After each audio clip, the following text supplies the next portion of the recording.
بسم اللہ الرحمن الرحیم۔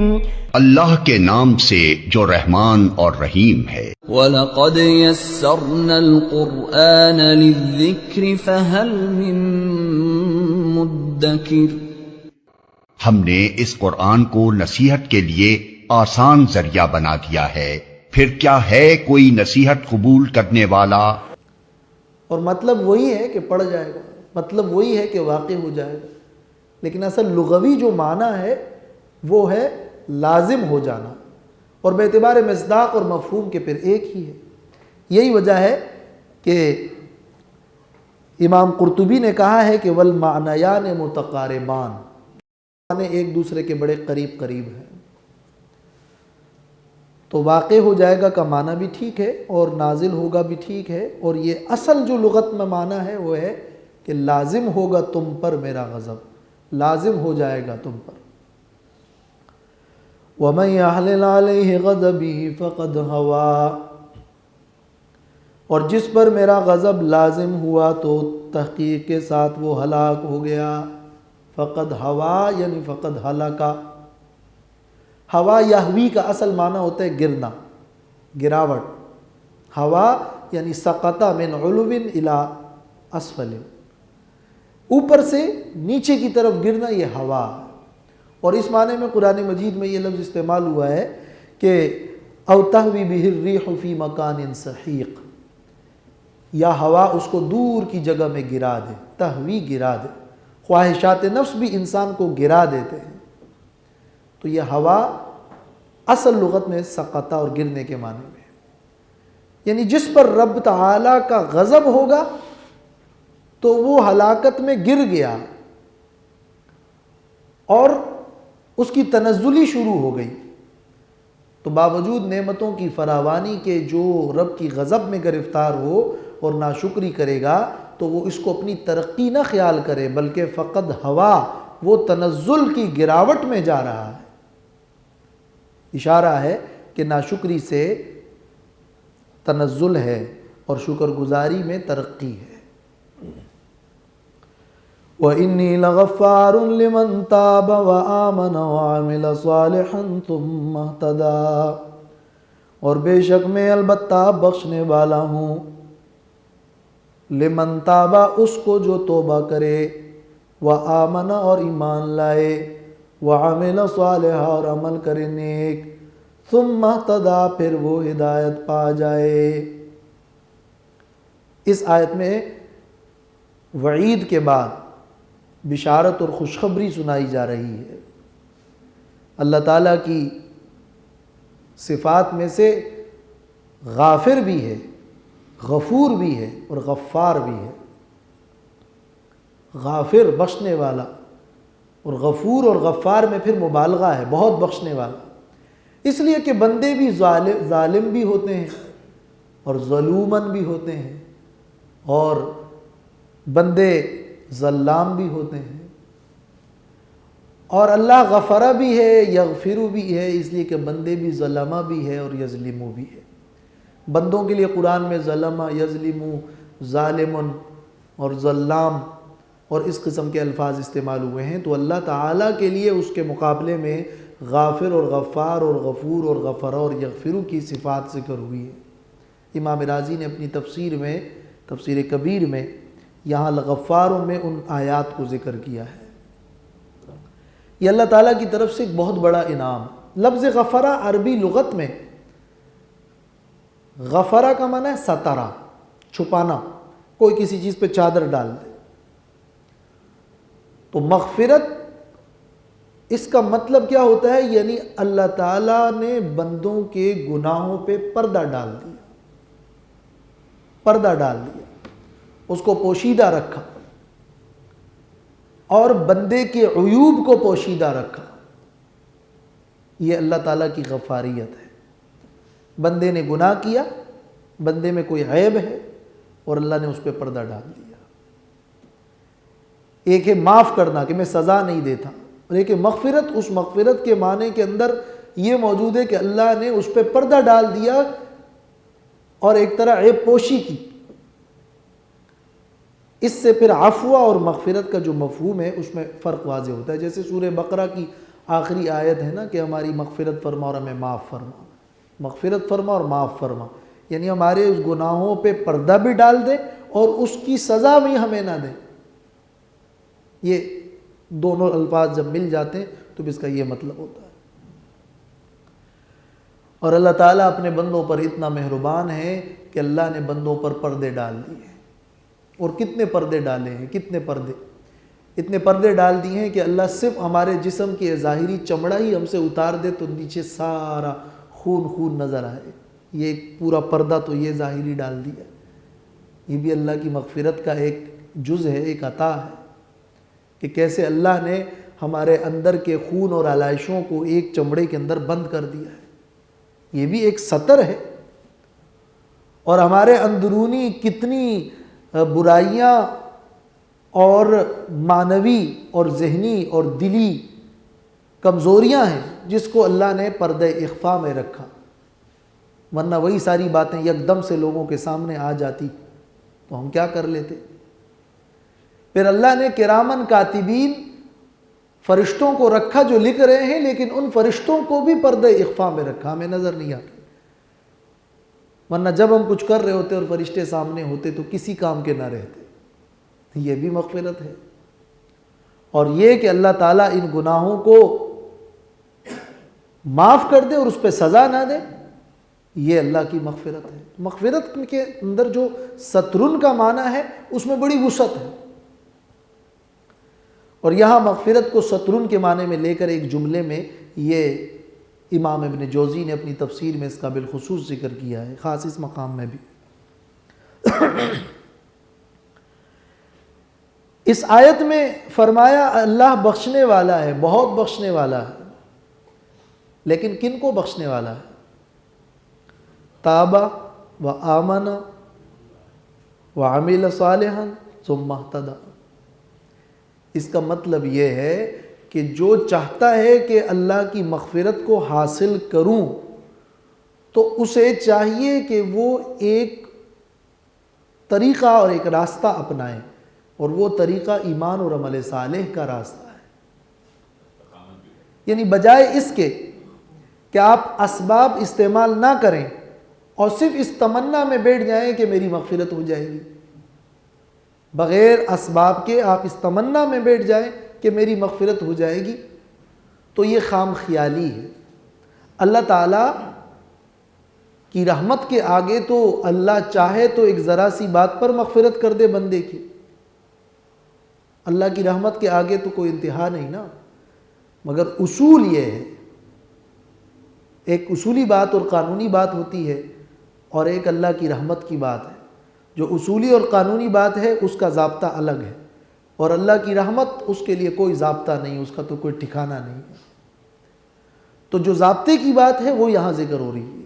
وہ ضابطے کی بات یہ ہے کہ جو ایمان لائے گا، جو نیک عمل کرے گا، توبہ کر کے ایمان لائے گا، نیک عمل کرے گا، اس کو اللہ کی غفاریت ملے گی.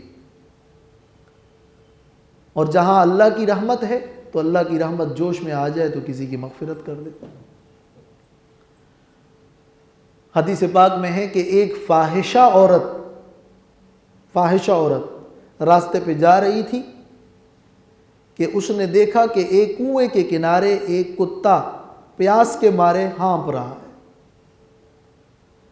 اس نے دیکھا کہ کنویں میں پانی نیچے ہے اور کتا پانی پی نہیں سکتا ہے، تو یہ بھی اللہ کی مخلوق ہے، اپنا موزہ اتار کر اس کتے کو پانی پلایا. تو حدیث صحیح میں ہے کہ اللہ تعالیٰ نے اس فاحشہ عورت کی مغفرت کر دی صرف اس نیکی پہ. اللہ کے ہاں آخرت کے فیصلے وہ تو اللہ تعالیٰ ہی کرے گا. مخلوق میں کسی کو یہ حق حاصل نہیں ہے کہ کسی کے بارے میں کہے کہ وہ جنتی ہے یا جہنمی ہے، اس کی مغفرت ہوگی یا نہیں ہوگی. وہ اللہ ہی جانتا ہے، جس کی چاہتا ہے مغفرت کر دیتا ہے اور جس کو چاہتا ہے جہنم میں ڈال دیتا ہے. آخرت کے معاملات میں اور آخرت کے فیصلوں میں کسی کو حق حاصل نہیں ہے کہ کوئی کسی کے بارے میں فیصلہ کرے. ایک اصولی بات ہے، وہ اصولی بات یہ ہے کہ جو چاہتا ہے کہ اللہ کی مغفرت حاصل کرے وہ توبہ کرے، وہ گناہ چھوڑ دے، وہ ایمان لائے، وہ نیک عمل کرے۔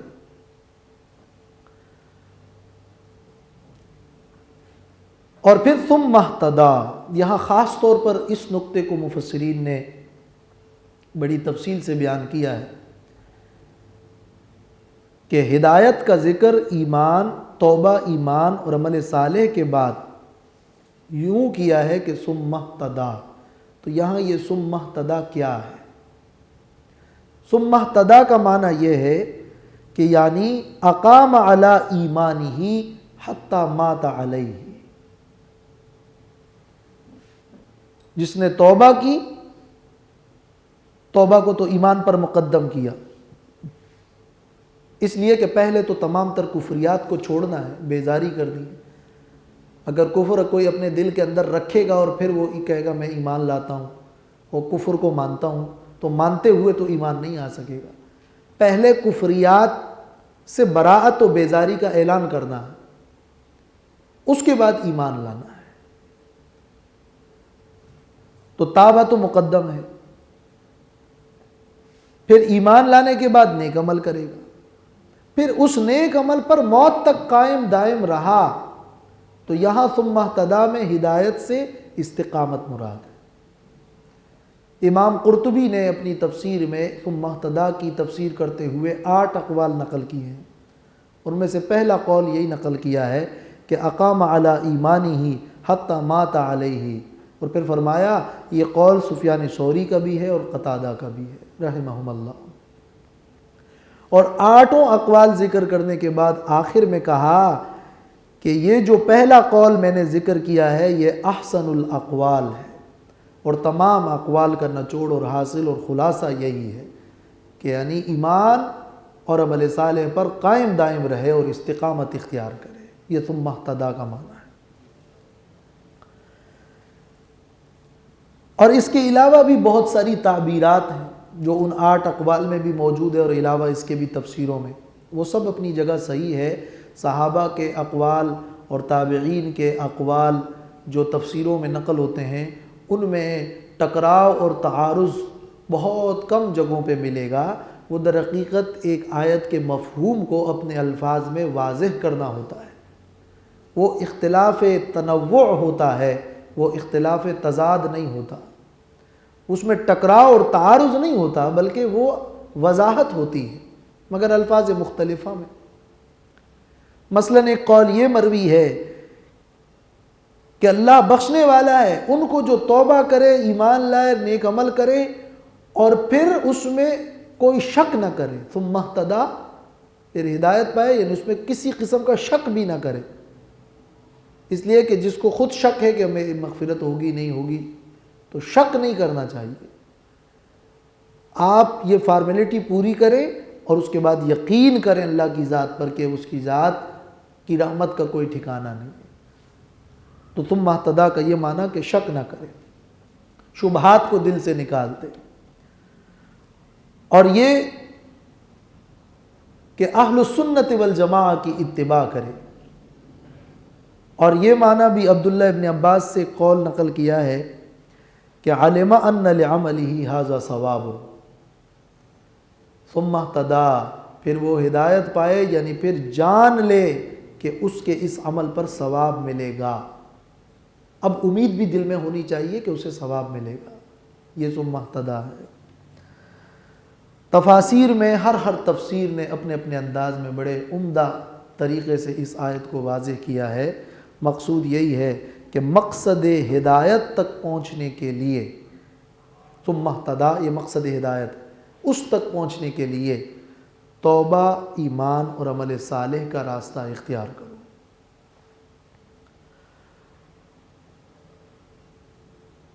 تو سب سے پہلے کیا ہے؟ توبہ، منقطع ہو جاؤ گناہوں سے۔ پھر کیا ہے؟ آمنا، اللہ کو پہچان لو۔ پھر کیا ہے؟ عمل صالحا، اللہ کے لیے برے اعمال چھوڑ کر نیک اعمال کرو۔ پھر کیا ہے؟ ثم اہتدی، تو تم اللہ تک پہنچ گئے۔ تو ایک المنقطع ہے، یعنی المنقطع الی اللہ، اور ایک ہے العارف باللہ، اور ایک تیسرا درجہ پھر ہے یعنی جو اللہ تعالیٰ کے لیے ترکہ ما دون اللہ، اللہ کے علاوہ سب کو چھوڑ دے، اور پھر کیا ہے کہ وہ اللہ تک پہنچ جائے۔ یہ تعبیرات ہے، مقصد واضح ہے۔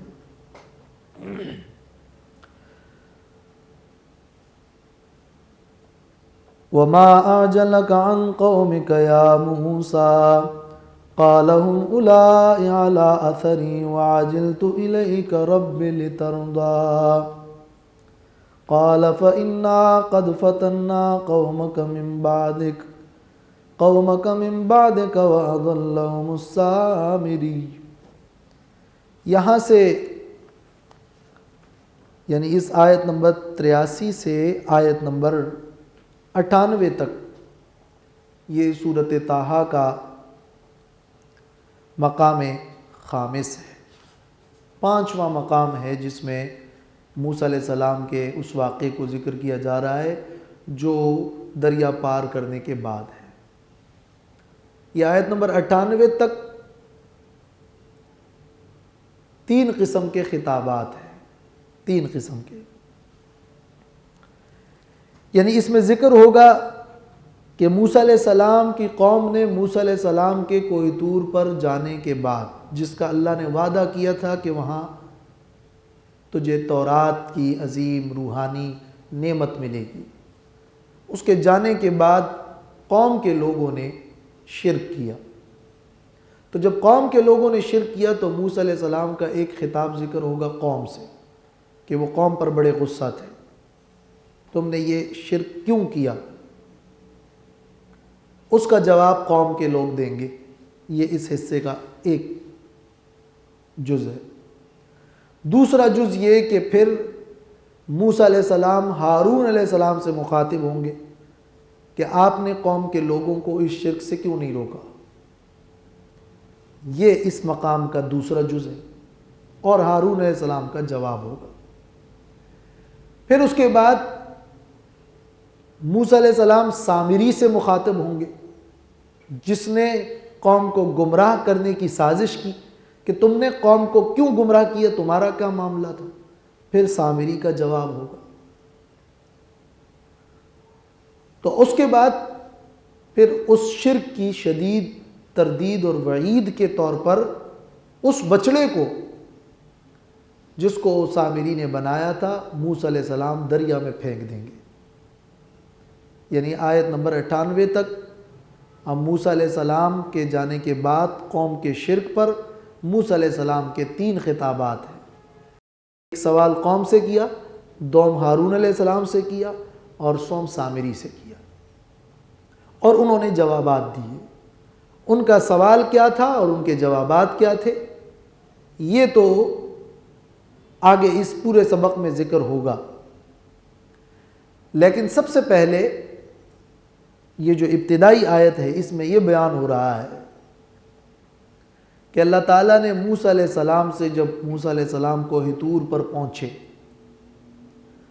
تو پہنچنے میں موسیٰ علیہ السلام نے جلدی کی، یعنی جو وقت مقرر تھا اس وقت مقررہ سے موسیٰ علیہ السلام طور پر اس مقام میں جہاں کا وعدہ تھا کہ تورات ملے گی اس مقام پہ پہلے پہنچے، وقت سے پہلے پہنچے۔ تو وہاں اللہ تعالیٰ نے موسیٰ علیہ السلام سے پوچھا کہ آپ یہاں وقت سے پہلے جلدی کیوں آئے؟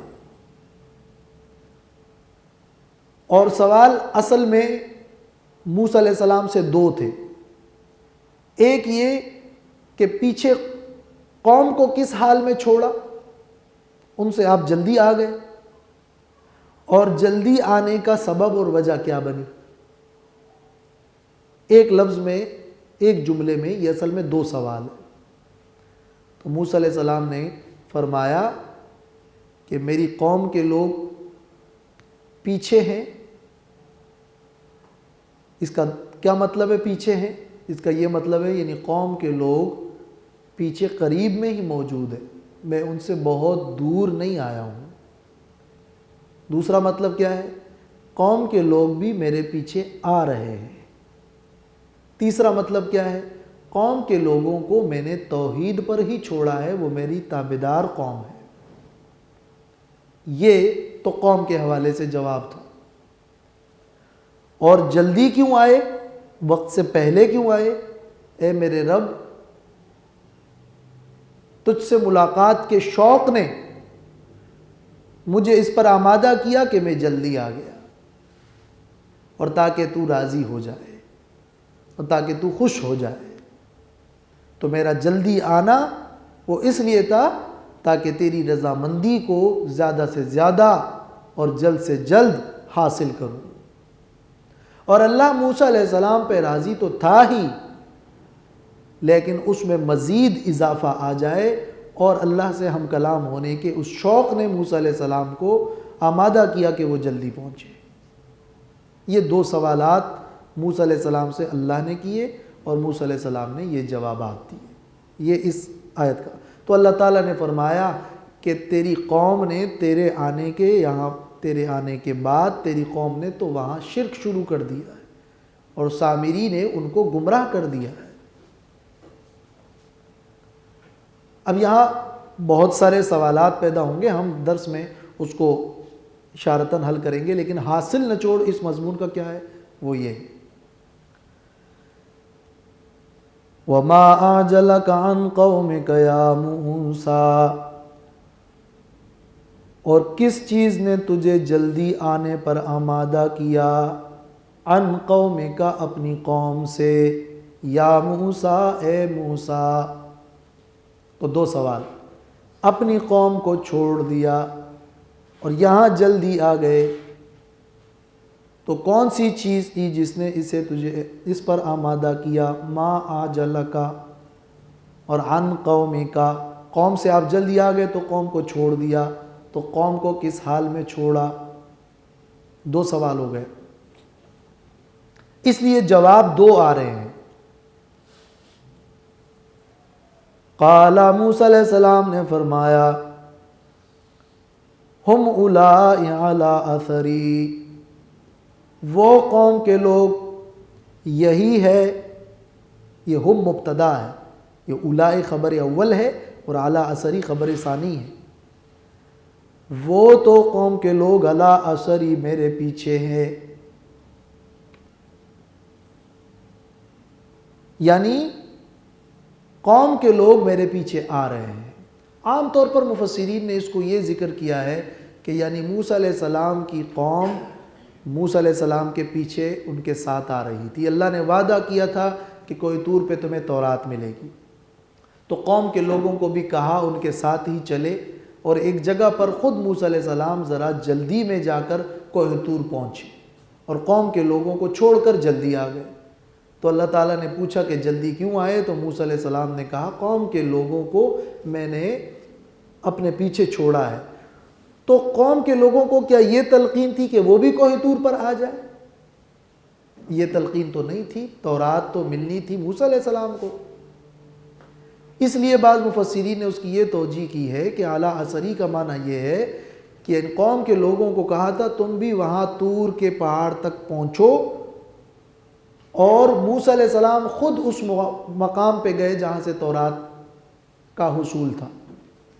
تو جواب یہ دیا کہ قوم کے لوگوں کو بھی میں نے کہا ہے وہ پیچھے آ رہے ہیں، اور یہی قریب ہے، یعنی طور پہاڑ کے قریب ہے۔ تو اعلیٰ اثری کا یہ معنی ہے کہ قوم کے لوگ طور پہاڑ کے قریب ہیں، اس لیے کہ قوم کے لوگوں کو وہاں آنے کا تو نہیں کہا تھا کہ وہ طور پر آئے۔ لیکن اس پر یہ سوال بہرحال قائم رہتا ہے کہ قوم کے لوگ پیچھے اگر آ رہے ہیں تو قوم کے لوگ پیچھے کیوں آ رہے ہیں؟ ان سے تو یہ کہا گیا تھا کہ تورات لے کر میں تمہارے پاس آ رہا ہوں۔ اس لیے بعض علماء اس کا معنی یہ کرتے ہیں کہ یعنی اللہ تعالیٰ نے پوچھا کہ قوم کا تمہارا کیا حال ہے، اس کو کس حال پہ چھوڑا؟ تو موسیٰ علیہ السلام نے قوم کو چھوڑا تھا ہارون علیہ السلام کی نیابت میں کہ وہ اصلاح کرتے رہیں گے، اور قوم کو کہا تھا کہ میں تورات لے کر آ رہا ہوں۔ لہٰذا اعلیٰ اثری کا یہ معنی ہے کہ یعنی قوم کے لوگوں کو میں نے اپنی تابعداری میں ہی چھوڑا ہے، ان کا میرے پیچھے عملاً آنا نہیں، بلکہ ان کو میں نے اپنی تابعداری میں ہی چھوڑا ہے۔ یہ اس کا اصل جواب، اس لیے کہ موسیٰ علیہ السلام کا ایک جانا تو میقات اول میں تھا۔ میقات اول میں جب موسیٰ علیہ السلام گئے تو وہاں سے تورات ملنے کا وعدہ تھا، قوم کے لوگوں کو وہاں آنے کا وعدہ نہیں تھا۔ پھر جب تورات لانے کے بعد قوم کے لوگوں نے اس شرک سے توبہ کا جو طریقہ انہیں بتایا گیا اور تورات دیا گیا اور انہوں نے انکار کیا، تو اس وقت ان میں سے 70 افراد، چیدہ چیدہ افراد کو طور پر آنے کا کہا گیا تھا۔ تو وہ جو طور پر آنا تھا وہ تو 70 افراد کا تھا، وعدہ تورات تو سب لوگوں سے تھا۔ تو وہاں طور پر آنا مراد نہیں ہے، طور پر آنا میقات ثانی والی بات ہے۔ یہ میقات ثانی کی بات نہیں ہے، یہ میقات اول کی بات ہے، میقات اول کا واقعہ ہے۔ اور سورہ اعراف میں یہ تفصیل موجود ہے اور وہاں سے یہ بات اس طرح معلوم ہوتی ہے۔ اور جلدی کیوں آئے؟ وَعَجِلْتُ إِلَيْكَ رَبِّ لِتَرْضَىٰ، اور میں جلدی آیا آپ کے پاس۔ الیک کا معنی یعنی آپ کے اس مقرر مقام پر جہاں کا تو نے وعدہ کیا تھا۔ الیک کا معنی یعنی فی مکان وعدک، تیرے وعدے کی جگہ میں، الیک۔ اور میں جلدی آیا تیرے پاس ہے رب لترضیٰ، تاکہ تو راضی ہو جائے، تاکہ تو زیادہ راضی ہو جائے۔ اس لیے کہ اللہ کے حکم کو بجا لانے میں سبقت کرنا محمود ہے، اچھا ہے۔ کوئی شخص اگر مسجد جلدی آئے یا درس میں کچھ جلدی آ جائے تو یہ تو اچھا ہے، لترضیٰ۔ تو یہاں سبقت اصل میں اس لیے کی تاکہ اللہ تعالیٰ کی ملاقات ہو اور اللہ تعالیٰ خوش ہو جائے اور اللہ راضی ہو جائے۔ اللہ تعالیٰ نے موسیٰ علیہ السلام سے یہ سوال کیوں کیا تھا کہ وَمَا أَعْجَلَكَ، اس کی حکمت کیا تھی؟ وہ تو اللہ تعالیٰ ہی بہتر جانتا ہے، مگر بعض مفسرین یہ کہتے ہیں کہ اللہ تعالیٰ نے موسیٰ علیہ السلام کو یہ تنبیہ دینی چاہیے کہ وقت سے پہلے تمہارا آنا صحیح اور درست نہیں ہے، اس لیے کہ قوم کے لوگ پیچھے شرک میں مبتلا ہوئے، تمہارا جلدی آنا اچھا نہیں ہے۔ اس پر متنبہ کرنے کے لیے پوچھا کہ جلدی کیوں آئے۔ بعض مفسرین کہتے ہیں کہ بتانا یہ مقصود ہے کہ قوم کے ساتھ آتے ہوئے سفر میں طریقہ یہ ہے کہ امیر سفر پیچھے رہے، آگے نہ رہے، تم آگے کیوں آئے؟ یہ جوابات دیے جاتے ہیں، مگر امام قرطبی نے اس کا جواب دیا ہے اور میرے نزدیک وہی زیادہ واضح ہے۔ یہاں تنبیہ دینا اور مذمت کرنے کا انداز نہیں ہے، بلکہ یہاں یہ مقصد ہے کہ وَكَانَ اللَّهُ عَالِمًا، اللہ کو پتہ تھا کہ کیوں موسیٰ علیہ السلام جلدی آئے۔ وَلَكِنْ قَالَ وَمَا أَعْجَلَكَ عَنْ قَوْمِكَ يَا مُوسَىٰ، اللہ نے یہ سوال جو کیا کہ کیوں جلدی آئے اے موسیٰ، رحمتاً لموسیٰ وإکراماً لہ بہذا القول وتسکیناً لقلبہ ورقۃ علیہ۔ یہ اللہ تعالیٰ نے موسیٰ علیہ السلام کے جلدی آنے پر موسیٰ علیہ السلام کے اکرام کے طور پر، ان سے ہم کلام ہو کر، ان پر شفقت اور رحمت کے طور پر اللہ تعالیٰ نے موسیٰ علیہ السلام سے سوال کیا وَمَا أَعْجَلَكَ۔ جس طرح اللہ تعالیٰ نے موسیٰ علیہ السلام سے پوچھا تھا کہ تیرے دائیں ہاتھ میں کیا ہے، موسیٰ علیہ السلام نے کہا یہ لاٹھی ہے جیسے پیچھے گزرا ہے۔ یہ ایک سوال تھا ما أعجلك، جو کہ اللہ سے ہم کلام ہوتے وقت اللہ کی طرف سے موسیٰ علیہ السلام کا ایک اکرام تھا، تو یہ سوال کیا، اور ساتھ میں یہ بتانا بھی تھا کہ قوم کی حالت پیچھے کیا تھی، اور اس سے یہ بھی واضح ہو گیا کہ موسیٰ علیہ السلام کو یہ معلوم نہیں تھا کہ میری قوم پیچھے شرک کر گئی ہے۔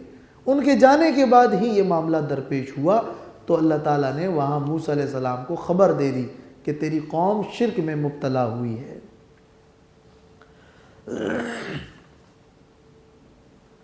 قال فإنا قد فتنا قومك من بعدك، فرمایا پس بے شک ہم نے تو فتنے میں مبتلا کیا ہے تیری قوم کو، آزمائش میں مبتلا کیا ہے، من بعدک تیرے بعد، وَأَضَلَّهُمُ السَّامِرِيُّ، اور ان کو گمراہ کر دیا ہے سامری نے۔ یہ اللہ تعالیٰ نے موسیٰ علیہ السلام کو خبر دی۔ کسی قوم پر کسی شیطان کا تسلط اللہ تعالیٰ کی بہت بڑی آزمائش ہوتی ہے۔ اور من بعد کا، اس سے یہ معلوم ہوا کہ موسیٰ علیہ السلام کو معلوم نہیں تھا، ان کے جانے کے بعد ہی یہ ہوا، ان کو یہ غیب کا علم نہیں ہوا، اللہ ہی نے بتایا کہ قوم کے لوگوں کو سامری نے گمراہ کر دیا ہے۔ پھر یہ سامری کون تھا اور اس نے کیا کیا تھا، اور موسیٰ علیہ السلام نے واپسی میں کیا کیا، اور ہارون علیہ السلام سے خطاب کرتے ہوئے اور قوم سے خطاب کرتے ہوئے کیا کہا، یہ انشاءاللہ آئندہ کے سبق میں ہم بیان کریں گے۔ وآخر دعوانا ان الحمدللہ رب العالمین۔